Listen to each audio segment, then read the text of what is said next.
Hamdan lirabbil alamin. Asyhadu an la ilaha illallah wa asyhadu anna Muhammadan abduhu wa rasuluh. Bahagia sekali pada hari ini saya bisa berjumpa kembali dengan para mitra yang alhamdulillah mudah-mudahan kita semua ada dalam keadaan sehat walafiat. Bagaimana saumnya? Mudah-mudahan kita tetap kuat, sehat dan bisa melaksanakan sampai tuntas insya Allah. Pada kali ini kita akan bahas sedikit tentang peran perempuan.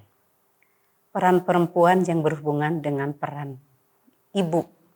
Bagaimana peran kita perempuan sebagai ibu. Seringkali nama asli perempuan menjadi hilang, bahkan tidak dikenal. Karena dia telah menikah dengan seseorang, upamanya dengan yang namanya Chandra. Berubah namanya jadi Pak Ibu Chandra. Lalu ketika dia melahirkan putra, kemudian mempunyai anak, berilah anak namanya Muna, jadi Mamah Muna. Nama aslinya hilang, tidak ada. Itulah seorang ibu. Jadi bagaimana sekarang kita akan sedikit membahas tentang peran kita sebagai ibu. Ibu adalah guru pertama bagi putra-putrinya. Bahkan seorang penyair berkata, ibu adalah madrasah jika ia menyiapkannya. Maka ia akan menyiapkan generasi yang berkarakter baik. Tapi apabila para ibu tumbuh dalam ketidaktahuan, maka anak-anak akan menyusu kebodohan dan keterbelakangan. Maka dalam hal ini, ibu dituntut menjadi ibu yang cerdas. Menjadi ibu yang paham tentang berbagai macam karakter dari semua anak-anak kita. Di antaranya begitupun ayah tidak tinggal diam, tidak hanya diberikan pendidikan itu hanya berperan ibu saja yang mendidiknya, tapi ayah pun mesti ikut berperan. Bukan hanya pencari nafkah atau pemberi izin ketika putra atau putrinya akan menikah. Tapi ia pun harus menjadi pendidik anak-anaknya. Apalagi pada usia-usia emas. Di sini ayah dituntut sekali untuk mendidik bersama-sama dengan ibu. Karena dari ayah, anak-anak akan belajar keberanian. Belajar tanggung jawab. Belajar realistis. Belajar mudah bergaul dengan dunia luar. Tapi di ibu, anak-anak akan belajar bagaimana kepekaan rasa. Artinya, harus lengkap dalam sebuah pendidikan baik dari ayah ataupun dari ibu.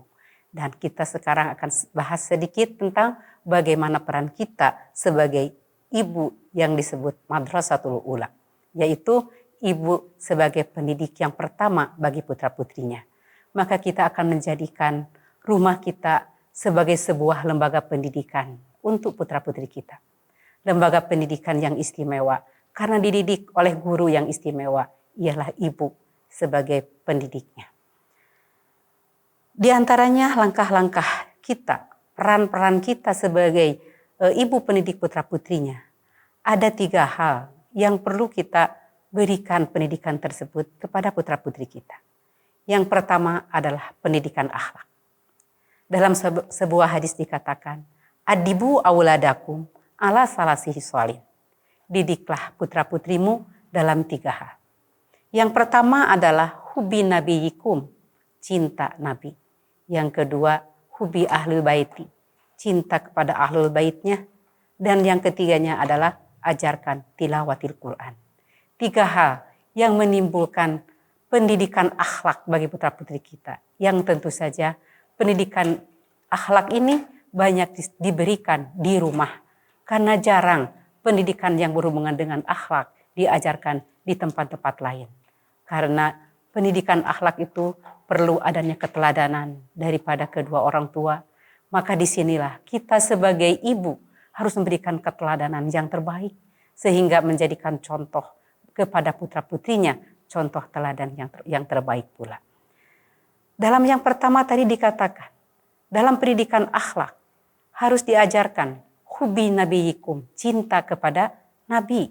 Di antaranya cinta kepada Nabi itu bukan hanya kenal dengan namanya, dengan kelahirannya, dengan keturunannya. Tapi yang perlu diajarkan kepada putra-putri kita adalah segalanya. Ajarannya, ajaran Rasul. Dari mulai ajaran yang terendah sampai yang tertinggi. Bagaimana Rasul ketika dalam pergaulan, ketika Rasul dengan putra-putrinya, dengan istrinya, ketika Rasul menjadi seorang komandan dalam berperang. Pokoknya berbagai hal yang Rasul ajarkan itu perlu diajarkan kepada putra-putri kita. Yang keduanya adalah ajarkan juga bagaimana yang diajarkan oleh Ahlul Baitnya Rasul. Ahlul Baitnya Rasul itu yang sejalan dengan Rasulullah. Dan yang ketiga, ajarkan cinta kepada tilawah Al-Quran. Ternyata membaca Al-Quran itu diajarkan bukan di sekolah, bukan di pesantren. Awalilah memberikan pendidikan Al-Quran itu adalah di rumah. Berdasarkan hadis yang tadi. Ajarkan tilawah Al-Quran. Artinya tugas kita lah. Tugas ibu sebagai pendidik di rumah untuk mengajarkan Al-Quran. Artinya ibu harus lebih dibandingkan dengan putra-putrinya. Untuk lebih hafal dalam Al-Quran, lebih tahu bagaimana huruf-huruf Al-Quran. Meski anak itu masih usia balita, tapi mereka sudah bisa dikenalkan dengan huruf-huruf Al-Quran. Jangan sampai terjadi, ini yang sangat miris kejadian. Orang yang sudah dewasa mengatakan, ini huruf apa ya kok keriting-keriting seperti ini.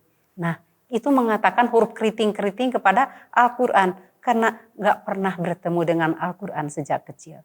Tapi mudah-mudahan putra-putri kita sejak awal, sejak kecil, sejak mereka bisa diajak berkomunikasi dengan kita. Ajarkan Al-Quran. Minimal kalimat-kalimat Al-Quran. Setiap aktivitas yang dilakukan awali dengan kalimah Al-Quran. Kalimah Bismillahirrahmanirrahim. Itu diantaranya pendidikan akhlak yang disampaikan kepada putra-putri kita. Sikap kita bagaimana terhadap atasan, terhadap bawahan. Segalanya Rasul sudah mengajarkannya. Dan itulah diajarkan di rumah. Itulah pendidikan akhlak. Sedangkan yang kedua yang perlu diajarkan oleh kita sebagai ibu madrasatul ula. Yaitu ilmu pengetahuan dan keterampilan. Dalam hadisnya beda dengan yang tadi. Yang tadi dialami dengan kalimat adibu auladakum. Tapi kalau yang ini yang berhubungan dengan masalah ilmu pengetahuan dan keterampilan, pendidikan kalimatnya dalam pendidikan yang ini diawali dengan kalimat alimu bukan adibu. Artinya kalau adibu peradaban yang dididiknya, maka di situ ada Al-Quran yang harus diajarkan. Karena Al-Quran tak pernah berubah sepanjang hayat dan tidak akan pernah berubah. Begitu pula ajaran Rasul, sejak awal sampai akhir dunia pun tidak akan pernah berubah. Itulah pendidikan akhlak yang akan membuat kekuatan, keistiqomahan dimanapun putra-putri kita berada. Sekalipun dia seandainya berada di tengah-tengah negara yang minoritas Islam. Tapi dengan kekuatan akhlak Islam, insya Allah dia akan bisa mempertahankan dirinya dengan kekuatan akhlaknya. Dan yang kedua adalah alimu, ajarkan. Alimu itu diajarkan, ajarkanlah mereka. Auladakum fa innahum khuliqu li jamanin ghairi jamanikum. Ajarkanlah pelajaran kepada putra-putri kita karena mereka dididik atau mereka itu berada zamannya beda dengan zaman kita. Tentu saja zaman kita dulu tahun 80-an dengan tahun sekarang tahun 2004 akan sangat jauh berbeda. Bagaimana pola dalam pendidikan, ilmu pengetahuan dan ilmu keterampilan sudah semakin pesat. Kalau dulu cukup dengan dongeng sakadang kuya, sakadang monyet. Tapi sekarang sudah tidak musim lagi. Nggak tahu anak yang namanya lewi. Apa lewi tahu, lewi panjang, karena itu mah tempat banyak kendaraan-kendaraan umum di situ. Nah, itu diantaranya maka kita didiklah sesuai dengan keadaan zamannya. Artinya perkembangan zaman pun perlu kita ikuti. Bagaimana cara memberikan pendidikan yang dulu dengan yang sekarang. Tentu ada perubahan-perubahan sedikit. Tapi yang tidak berubah adalah pendidikan akhlak. Al-Quran dan sunnah Rasul tidak akan pernah berubah. Maka itulah yang menjadi pondasi yang kuat, yang diutamakan, yang dididik sejak awal, yaitu pendidikan akhlak. Dan yang kedua, berikanlah pendidikan ilmu pengetahuan dan keterampilan. Kemudian ada lagi sebuah hadis yang mengatakan, alimu auladakum as-sibahah. Ajarkan anak-anakmu asibahah, berenang, warimayah, dan memanah. Wa muruhum falyabisu ala dhuhri khairil wasba. Dan ajarkan pula kepada mereka bagaimana cara menunggang kuda. Nah, ini ilmu keterampilan dan pengetahuan. Yang pertama, ajarkan kepada mereka sibahah, yaitu berenang. Artinya mungkin bisa saja arti asli berenang harus diajarkan. Kemudian memanah juga perlu diajarkan. Dan menunggang kuda pun perlu diajarkan. Tapi kalau kita perhatikan, ini bisa juga disebutkan sistem pembelajaran, sibahah.